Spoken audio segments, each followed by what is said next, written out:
This is ZNS Total Sports. Welcome to sports, everybody. A big senior boys basketball game on the floor yesterday at the AF Adderley Gym as the government secondary schools winds down its regular season. The Anton Rogers Timberwolves looking to hand the Doris Johnson Mystic Marlins their first loss on the season, and everything was going according to plan until late in the fourth quarter when the Marlins came alive and they forced overtime.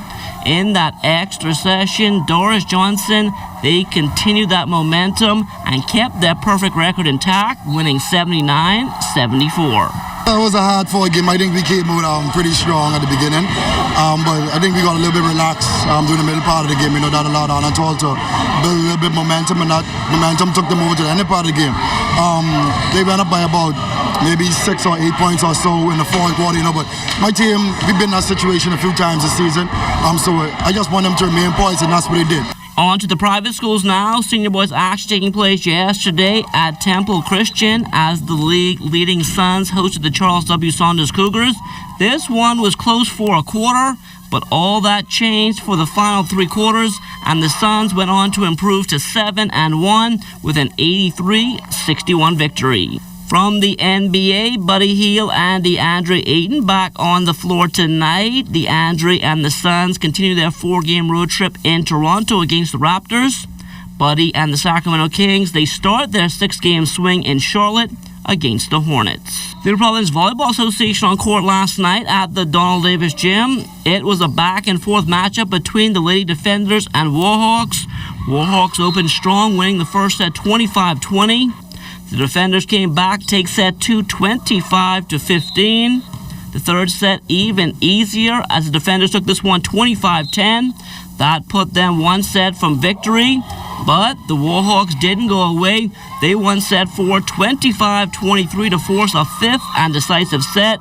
That one also going to the Warhawks 15-7 to win the match. The next generation of golf pros wrapping up the Web.com's Great Exuma Open yesterday at Sandals Emerald Bay.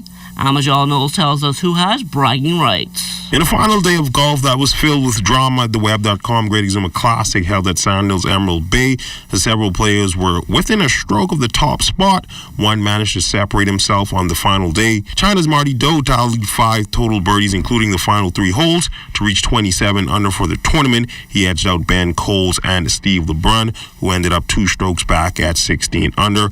We caught up with Marty Doe after his big win. It was up and down, front 9. I thought I would be nervous in the front 9 actually, but it felt like I went out there pretty calmly. Missed a couple 7-8 footers, but made a chip in and made a solid 6-footer on the first hole. So front 9 finished at 2 under.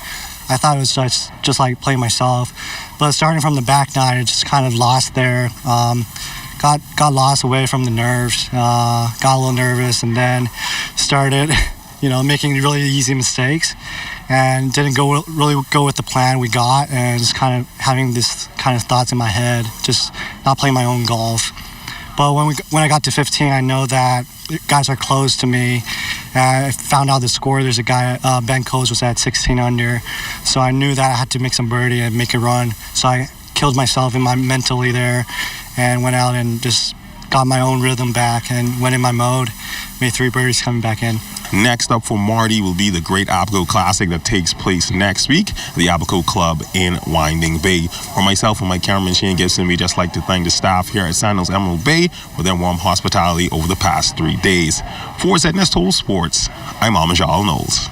The Bahamas Sloop Sailing Federation set to host a 2-day conclave. It starts tomorrow and runs through Saturday at the Ministry of Agriculture. We're going to try to bring sailing together across the country and try to unify the sport and to create a type of framework moving forward so that as we continue to develop the sport, it'll have the kind of protective structure and organization. We're going to talk about officiating.